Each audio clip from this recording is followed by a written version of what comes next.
YouTube channel science star classes पर आप सभी का हार्दिक स्वागत है, अभिनंदन है। प्यारे विद्यार्थियों, हम बात कर रहे थे 12th बायोलॉजी से लेसन नंबर 5 के बारे में, पादप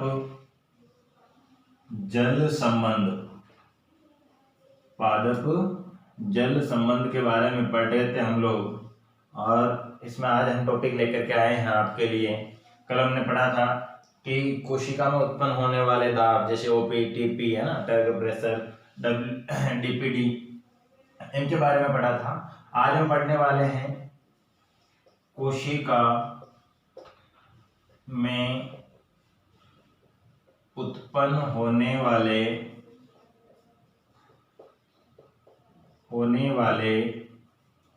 विभिन्न दाबों में संबंध।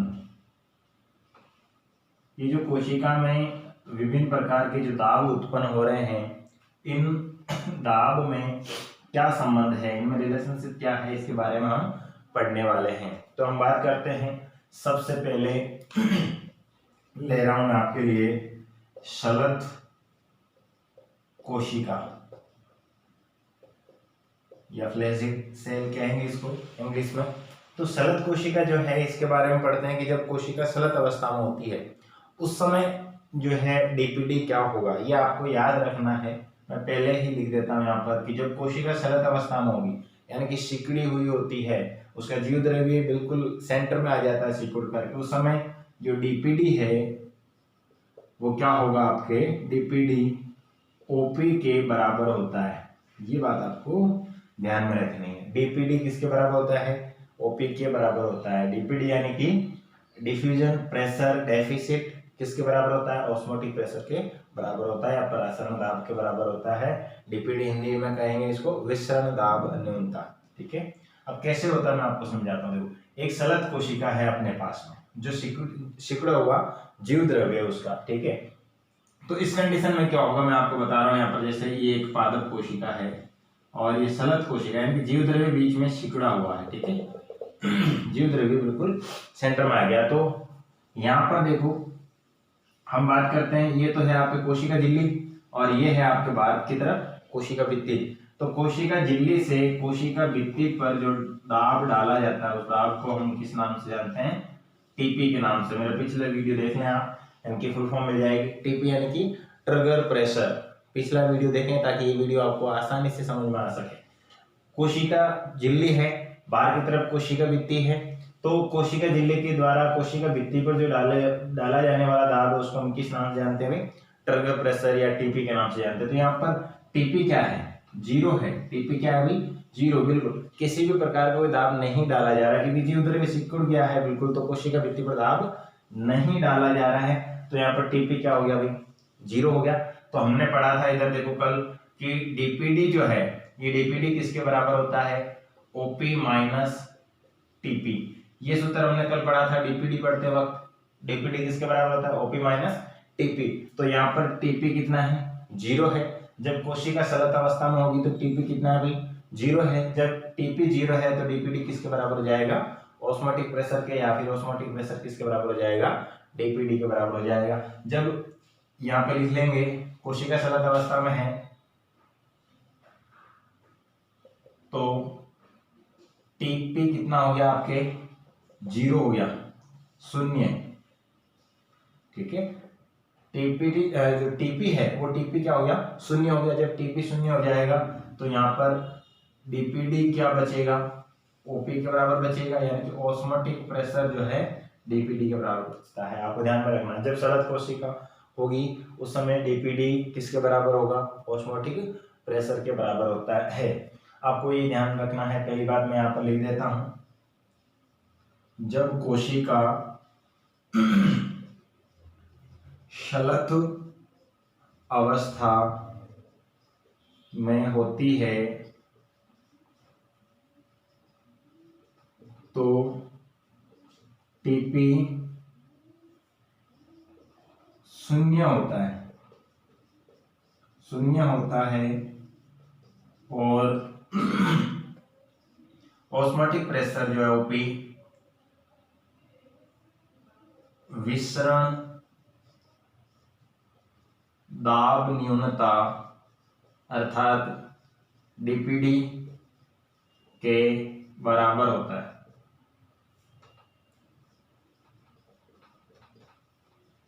ठीक है, ये ध्यान रखना है आपको। कई बार न्यूमेरिकल क्वेश्चन भी पूछ लिए जाते हैं इसके आधारित। जैसे किस तरह से पूछे जाएंगे मैं आपको बता दूं कि जब कोशिका सलत अवस्था में हो तो उसका ओपी माना कि 7 है।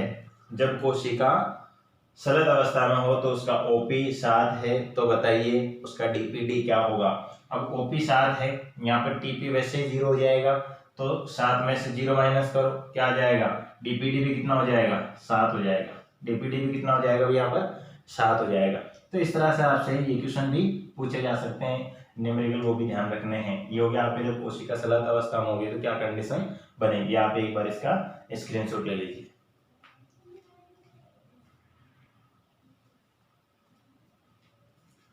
नेक्स्ट मैं आपके ले रहा हूं नंबर 2 पर कि जब कोशिका स्फीति अवस्था में हो, स्फीति कोशिका लिख देता हूं मैं। कोशिका किस अवस्था में भाई, स्फीति अवस्था में होगी, तब डीपीडी क्या होगा। तो इस समय हमें पहले याद करना है कि जो डीपीडी होता है जब कोशिका सलत अवस्था में होगी तो डीपीडी 0 होता है। डीपीडी क्या हो जाएगा भाई, 0 होता है। मैं अभी समझा दूंगा कैसे होता है। ठीक है, डीपीडी 0 हो जाएगा। किस कंडीशन में, जब कोशिका स्फीति अवस्था में होगी, जब कोशिका फूली हुई होती है ना, स्फीति यानी कि टर्गर जो अवस्था है इस अवस्था में होती है। तो जब कोशिका फूली हुई है उस समय जो है क्या कंडीशन बनेगी, डीपीडी जो है वो क्या हो जाएगा, 0 हो जाएगा। कैसे होता है मैं इधर एक ग्राफ के माध्यम से और इधर एक डायग्राम के माध्यम से आपको समझाता हूँ। देखिए जब कोशिका स्फीति अवस्था में होगी तो क्या होगा, पहले हम इसमें बता रहे हैं। जैसे एक बीकर लिया मैंने और इस बीकर में मैंने क्या करा, पादप कोशिका को रखा। ठीक है, पादप कोशिका को रखा।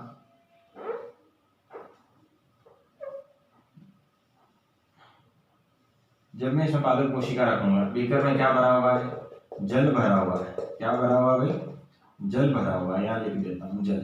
ठीक है, बीकर में जल भरा हुआ है, इसमें मैंने एक पादप कोशिका को रखा जो शरद कोशिका थी। तो क्या करेगा, जल बाहर से अंदर की तरफ प्रवेश करेगा, कोशिका रस में या जीव द्रव्य में प्रवेश करेगा।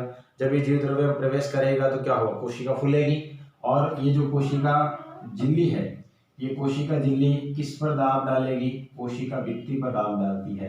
कोशिका झिल्ली किस पर दाब डालेगी, कोशिका भित्ति पर दाब डालती है। और इस दाब को हम किस नाम से जानते हैं भाई, टीपी के नाम से जानते हैं। तो बताओ जैसे जैसे जल प्रवेश करेगा तो टीपी क्या होगा, बढ़ेगा। टीपी क्या होगा भाई, बढ़ेगा, यानी कि वृद्धि करेगा। टीपी की मात्रा में वृद्धि होती है। लेकिन यहाँ पर जो है टीपी तो बढ़ रहा है, लेकिन ऑस्मोटिक प्रेशर जो है यहाँ पर, जैसे यहाँ से जल अंदर प्रवेश करने वाला जो है ऑस्मोटिक प्रेशर, ये ऑस्मोटिक प्रेशर जो है कम होता है। दो बातें ध्यान रखनी है आपको, टर्गर प्रेशर तो बढ़ रहा है, कोशिका भित्ति पर जो है दाब लगाया जा रहा है तो बढ़ रहा है। लेकिन ऑस्मोटिक प्रेशर जो है यानी कि प्राशन को जो रोकने की क्षमता है, क्योंकि प्रवेश कर रहा है जल तो अंदर की तरफ, तो ऑस्मोटिक प्रेशर जो है वो क्या हो रहा है, कम हो रहा है। ये बातें, दो बातें आपको ध्यान में रखनी है। अब आइए मैं इसको ग्राफ के माध्यम से समझाता हूँ किस तरह से होगा। जैसे ये कंडीशन है आपके यहाँ पर, ठीक है। अब देखो यहाँ से मैं बता रहा हूँ कि पहले जो है टीपी क्या हो रहा है, अभी बढ़ते जा रहा है। टीपी क्या हो रहा है यहाँ पर मैं लिख देता हूँ, स्फीति दाब या फिर टर्गर प्रेशर, टीपी बोलेंगे।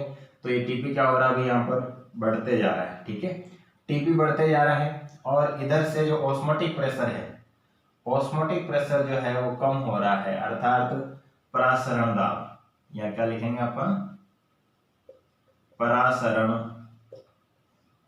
दाब, यानी कि ऑस्मोटिक प्रेशर। ऑस्मोटिक प्रेशर क्या हो रहा है भाई, कम हो रहा है।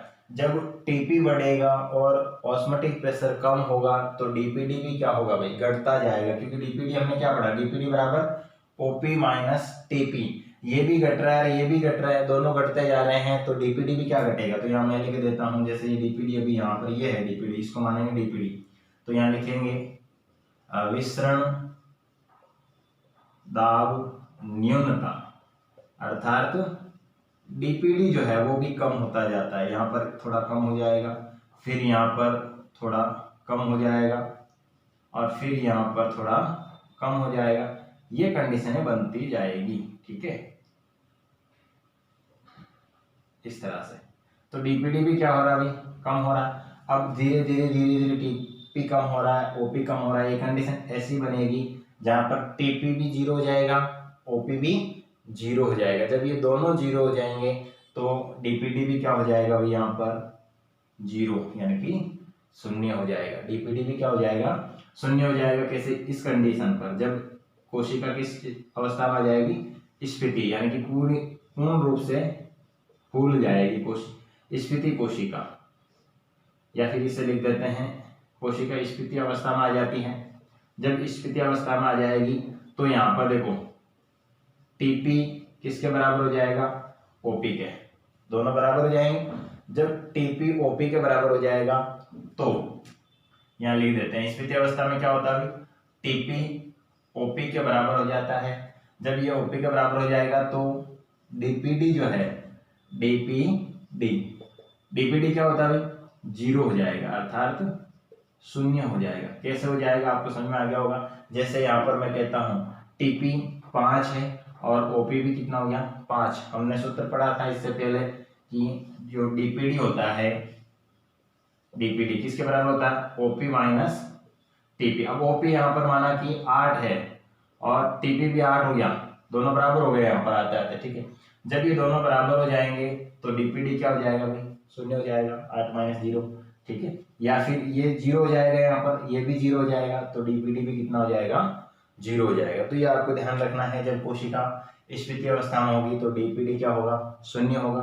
किस तरह से होता है मैंने यहाँ समझा दिया, ग्राफ के माध्यम से आपको समझा दिया। ये ग्राफ आपको कहाँ बनाना है, जब आपसे पूछा जाए ओपी टीपी व डीपीडी में संबंध बताइए, ठीक है, तीनों में संबंध बताना हो तो आपको ये ग्राफ बताना है। अन्यथा तुमसे न्यूमेरिकल क्वेश्चन पूछा जाता है कि जब कोशिका स्फीति अवस्था में हो उस समय ओपी माना कि 5 हो, ओपी 5 हो तो बताइए डीपीडी कितना होगा। ओपी 5 हो तो डीपीडी, आपको टीपी नहीं दिया गया लेकिन स्फीति अवस्था दे दिया गया, तो स्फीति अवस्था में ओपी 5 है तो टीपी भी कितना होगा, 5 होगा और डीपीडी क्या हो जाएगा, शून्य हो जाएगा। इस तरह से कुछ न्यूमेरिकल क्वेश्चन पूछे जाए उनके भी आपको जवाब देने हैं, ध्यान में रखना है। ये हो गया इन तीनों में संबंध, किसमें, ओपी टीपी और डीपीडी में। ओपी घटेगा टीपी घटेगा तो जो डीपीडी है वो भी धीरे धीरे घटता जाएगा और जब टीपी और ओपी दोनों बराबर हो जाएंगे तो डीपीडी क्या हो जाएगा, शून्य हो जाएगा। यहाँ तक आपको समझ में आ गया होगा। ये था आपके आज विभिन्न जो दाब उत्पन्न होते हैं, ओपी टीपी डीपीडी, ये कोशिका में उत्पन्न होने वाला दाब है और इनमें आपस में अंतर संबंध क्या है। जब कोशिका शलत अवस्था में होगी, सिकुड़ी हुई होगी, उस समय क्या होगा, डीपीडी जो है ओपी के बराबर होता है। और जब कोशिका स्फीति अवस्था में होती है तो उस समय क्या होता है, आपके डीपीडी शून्य हो जाता है, क्योंकि उस समय ओपी और टीपी दोनों बराबर हो जाते हैं। और प्यारे विद्यार्थियों, आपका बहुत ही स्नेह मिल रहा है, प्रेम मिल रहा है, आप मेरे ऑनलाइन वीडियो पढ़ रहे हैं, मुझे बहुत अच्छा लगता है। और बहुत सारे विद्यार्थी मुझसे जुड़े हुए हैं, डायरेक्ट मेरे से कांटेक्ट में हैं, मुझसे बात करते रहते हैं बीच बीच में, और उनको किसी भी तरह की कोई दिक्कत आती है तो मुझसे पूछते रहते हैं। तो आप भी यदि मुझसे पढ़ रहे हैं तो आप मुझसे पूछें, मेरे व्हाट्सएप नंबर आप तक पहुँचा रखे हैं, उन पर कमेंट करें। मेरे यूट्यूब चैनल जो है इसमें आप वीडियो के नीचे भी कमेंट करके मुझसे पूछ सकते हैं, मैं आपके प्रत्येक कमेंट का जवाब देता हूँ। प्यारे विद्यार्थियों, बने रहिए मेरे साथ में, और ये जो आपको ऑनलाइन क्लासेस मिल रही है इनका घर बैठे फ़ायदा लीजिए, पढ़िए। अभी हाल फिलहाल आपको छोटी क्लासें मिल रही है क्योंकि अभी नेटवर्क की प्रॉब्लम चल रही है, इसलिए मैंने अदर क्लासेस को भी रोक रखा है। एक वीडियो जो बायोलॉजी का चल रहा है ये मैं आपको अपलोड कर रहा हूँ, कैसे जैसे तैसे करके कि आप तक बायोलॉजी का जो वीडियो है वो पहुँचाया जाए और आप घर बैठे इसको पढ़ सको।